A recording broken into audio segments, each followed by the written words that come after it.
Good morning student, मैं पंकज कुमार करम विद्या मंदिर शिक्षण संस्थान की ओर से ऑनलाइन क्लास में फिर से आपका स्वागत करता हूं। आज हम अपने इस वीडियो में कक्षा 8 विषय विज्ञान चैप्टर नंबर 3 संश्लेषित रेशे एवं प्लास्टिक का अध्ययन करेंगे। हमने कल संश्लेषित रेशे के बारे में जानकारी प्राप्त की। वे रेशे जिनका निर्माण फैक्ट्रियों में रासायनिक प्रक्रियाओं द्वारा किया जाता है, तो उन रेशों को संश्लेषित रेशे, मानव निर्मित रेशे या कृत्रिम रेशे कहते हैं। संश्लेषित रेशों के प्रकारों का अब हम अध्ययन कर रहे हैं, जिसमें हमने कल रेयॉन संश्लेषित रेशे के बारे में अच्छे से अध्ययन किया, उसके निर्माण के बारे में जानकारी प्राप्त की और उसके उपयोगों को हमने पढ़ा। आज का जो टॉपिक होगा वो होगा लाइलॉन, जो कि संश्लेषित रेशे का दूसरा भाग है। तो आज जानकारी प्राप्त करते हैं लाइलॉन संश्लेषित रेशे का निर्माण किस प्रकार से हो सकता है। चलो तो देखते हैं। संश्लेषित लाइलॉन कृत्रिम रेशे को हम हेक्सामेथिलीन, डाइएमीन तथा एडिपिक अम्ल को आपस में मिलाकर कर पाते हैं। अर्थात कह सकते हैं कि लाइलॉन संश्लेषित रेशे का निर्माण हेक्सामेथिलीन, डाइएमीन तथा एडिपिक अम्ल के मिलाने से होता है। तो ये भी हमने जब कल बात की थी बहुलक की, बहुलक में अपन ने क्या परिभाषा बताई थी, जब छोटी छोटी अनेक इकाइयाँ आपस में मिल जाती हैं तो एक बड़ी संरचना का निर्माण करती है, जिसे हमने बहुलक कहा था। तो संश्लेषित रेशा भी एक प्रकार का बहुलक है। उसमें भी बहुत सारी छोटी छोटी इकाइयाँ आपस में मिलकर एक लंबी श्रृंखला का निर्माण करती है।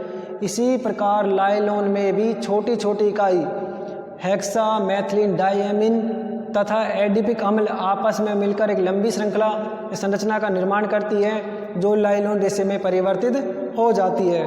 तो आपको अच्छे से समझ में आ गया होगा लाइलॉन का निर्माण किस प्रकार हुआ। चलो तो अब इसके उपयोग के बारे में पढ़ते हैं। लाइलॉन का उपयोग किस रूप में करते हैं। उपयोग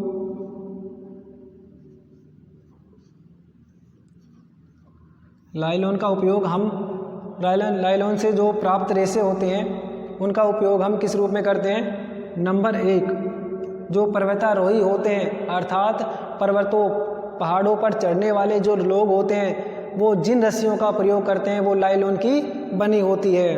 तो नंबर 1 में लिखते हैं, पर्वतों पर चढ़ने के लिए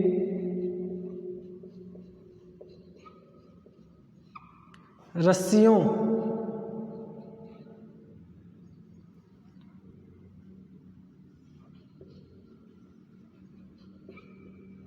चढ़ने के लिए रस्सियों का निर्माण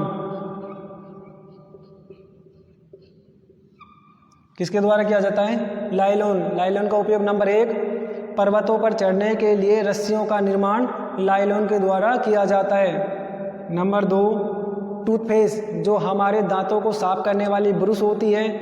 इसके अलावा अन्य प्रकार की ब्रश जिनमें जो रेशे होते हैं वो लाइलॉन के ही होते हैं। तो नंबर 2, ब्रश निर्माण में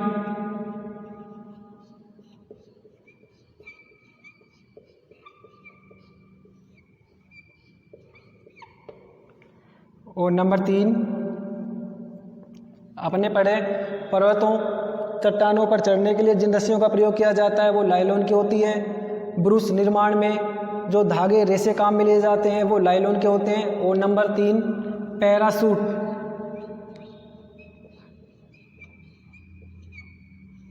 निर्माण में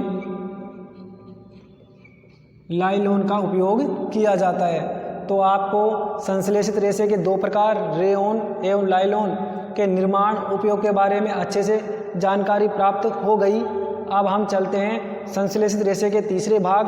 आप इसे जल्दी से नोट कर लीजिए।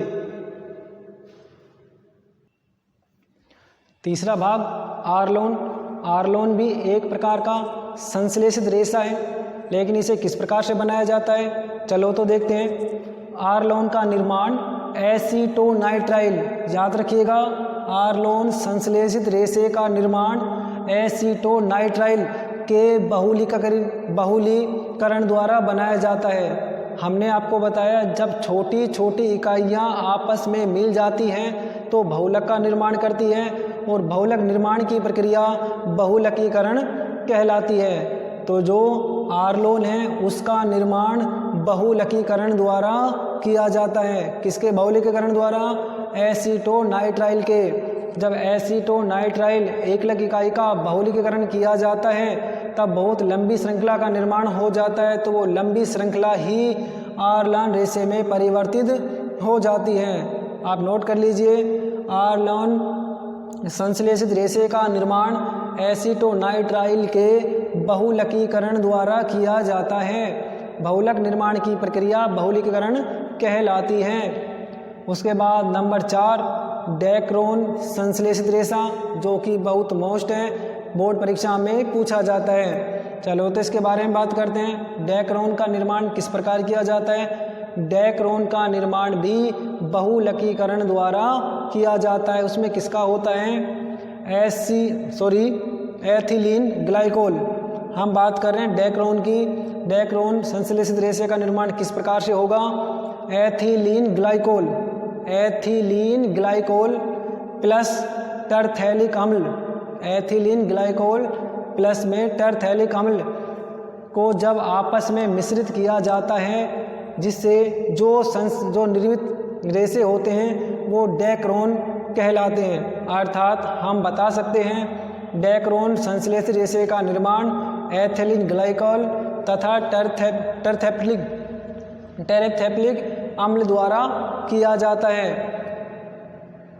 आर्लोन एवं डेक्रोन दोनों बहुलकीकरण प्रक्रिया द्वारा निर्मित किए जाने वाले संश्लेषित रेशे होते हैं। अब हम बात करते हैं डेक्रोन को हम पॉलीएस्टर भी कहते हैं। याद रखिएगा, डेक्रोन है वो पॉलीएस्टर के नाम से भी जाना जाता है, जिसका निर्माण एथिलीन ग्लाइकोल प्लस में टेरेप्थैलिक अम्ल द्वारा किया जाता है। आपको आज अपनी इस वीडियो के माध्यम से संश्लेषित रेशों के चारों भागों को समझ में आया होगा। चारों भागों का अध्ययन आपने अच्छे से किया होगा, चारों भागों के नोट्स भी बनाए होंगे, निर्माण की क्रिया भी जानी होगी। अब हम बात करते हैं प्राकृतिक एवं संश्लेषित रेशों में अंतर। प्राकृतिक एवं संश्लेषित रेशों में क्या अंतर होते हैं उनके बारे में चलो जानकारी प्राप्त करते हैं। आप इन्हें जल्दी से नोट कर लीजिए। अब बात करते हैं दोनों के अंतर के बारे में।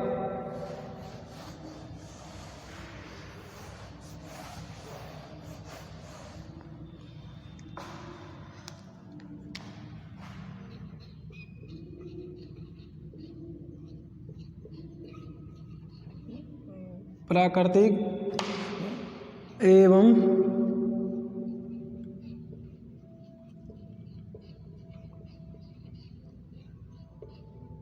संश्लेषित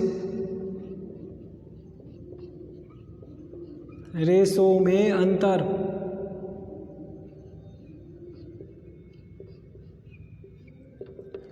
दोनों रेशों में कौन कौन से अंतर होते हैं आप भी उन्हें मेरे साथ नोट कर लीजिएगा।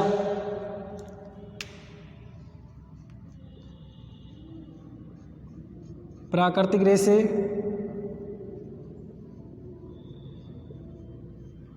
और दूसरा संश्लेषित रेशा।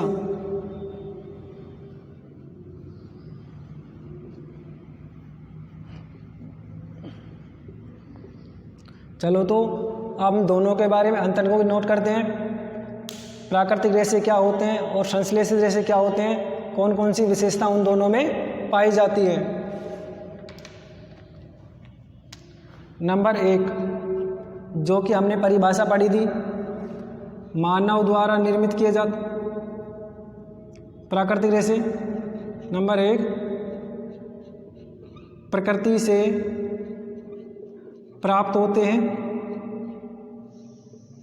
जैसे जीव जंतु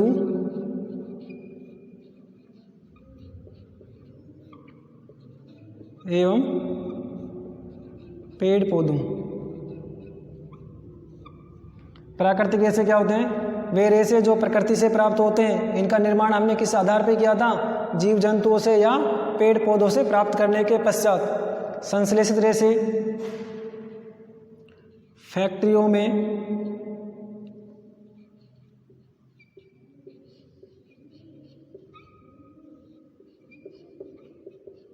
निर्मित किए जाते हैं। संश्लेषित रेशे फैक्ट्रियों में रासायनिक प्रक्रियाओं के दौरान बनाए जाते हैं। ये तो पहला अंतर हो गया जो उसकी परिभाषा में भी सम्मिलित है। नंबर 2, संश्लेषित रेशों का निर्माण प्राकृतिक रूप से किया जाता है तो वो कुछ मात्रा में थोड़े महंगे पड़ते हैं। संश्लेषित रेशे महंगे होते हैं, प्राकृतिक रेशे महंगे होते हैं। इसके विपरीत संश्लेषित रेशे कंपनियों या फैक्ट्रियों में तैयार किए जाते हैं, उनकी क्षमता अधिक होती है, इस कारण वो कुछ मात्रा में सस्ते भी होते हैं।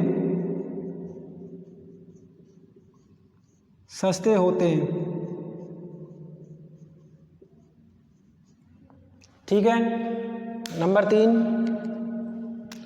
जो प्राकृतिक रेशे होते हैं, प्राकृतिक रेशों से जो वस्त्र बनते हैं उनमें सलवटें अधिक आती है। इसके विपरीत जो संश्लेषित रेशे होते हैं उनसे जो वस्त्र निर्मित होते हैं उनमें सलवटें कम आती है। तीसरा अंतर देखते हैं, कपड़ों में सलवटें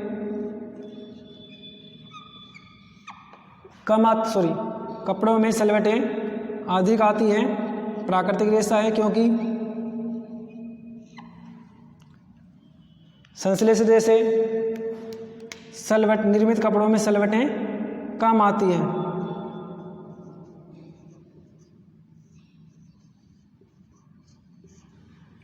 ठीक है। अब नंबर 4 बात करते हैं। यदि प्राकृतिक रेशों से निर्मित कपड़ों को हम धोते हैं या वस्त्रों को हम धोते हैं तो वो बहुत देरी में सूखते हैं क्योंकि वो अधिक पानी को अवशोषित कर लेते हैं। तो लिख सकते हैं, प्राकृतिक रेशों से निर्मित वस्त्र देरी में सूखते हैं।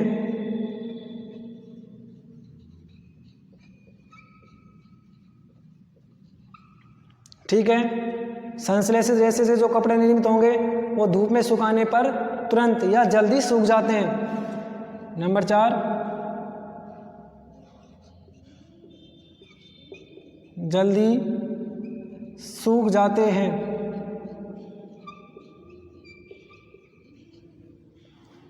नंबर 5, अगर हमारे प्राकृतिक रेशों से बने वस्त्र को आग के पास ले जाया जाए तो वो बहुत ही कम मात्रा में आग को पकड़ पाते हैं या उनमें आग जल्दी से नहीं लग पाती है। लेकिन यदि संश्लेषित रेशों को आग के पास ले जाया जाए तो वो बहुत जल्दी आग को पकड़ लेते हैं। तो नंबर 5 लिखते हैं, आग को कम पकड़ते हैं।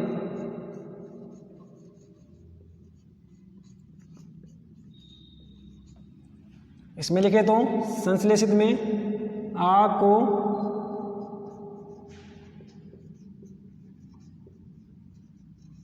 जल्दी पकड़ते हैं।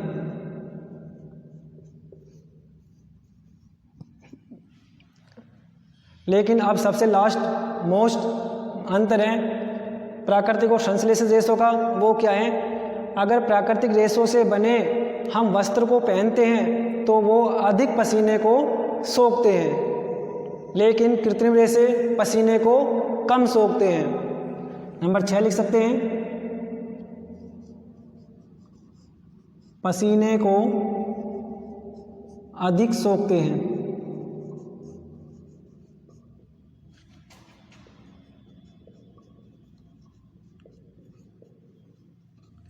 और इसमें लिखे तो पसीने को कम सोखते हैं।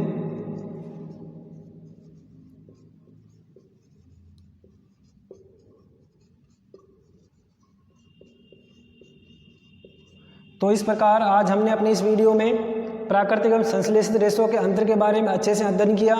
फिर एक बार पुनः पढ़ लेते हैं। प्राकृतिक रेशे, संश्लेषित रेशे। प्राकृतिक रेशे प्रकृति से प्राप्त किए जाते हैं। संश्लेषित रेशे फैक्ट्रियों में रासायनिक प्रक्रियाओं द्वारा बनाए जाते हैं। प्राकृतिक रेशे महंगे होते हैं संश्लेषित रेशे सस्ते होते हैं क्योंकि उनकी उत्पादन दर अधिक होती है। प्राकृतिक रेशों से बने कपड़ों में सलवटें अधिक पड़ती हैं। संश्लेषित रेशों से बने कपड़ों में सलवटें कम पड़ती हैं। प्राकृतिक रेशे भीग जाने के बाद बहुत देरी से सूखते हैं। संश्लेषित रेशों से बने कपड़े धूप में रखने पर जल्दी सूख जाते हैं। नंबर 5, प्राकृतिक रेशों से बने वस्त्रों में आग कम लगती है या आग को कम पकड़ पाते हैं, जबकि संश्लेषित रेशे से बने वस्त्र आग को जल्दी पकड़ लेते हैं। नंबर 6, संश्लेषित रेशे से बने वस्त्रों को पहनने पर वो पसीने को अधिक अवशोषित करते हैं, किंतु संश्लेषित रेशों से बने वस्त्र पसीने को अधिक अवशोषित नहीं कर पाते। तो आज हमने अपनी इस वीडियो में संश्लेषित रेशों के प्रकार, प्राकृतिक एवं संश्लेषित रेशों में अंतर, दोनों को अच्छे से समझा। आगे आने वाली वीडियो में हम नए टॉपिक प्लास्टिक के बारे में अध्ययन करेंगे। तो आप लगातार इस चैनल को देखते रहें, चैनल को लाइक करें, सब्सक्राइब करें और कमेंट भी करें तथा जल्दी से नोटबुक में इन्हें नोट भी कर लें। धन्यवाद।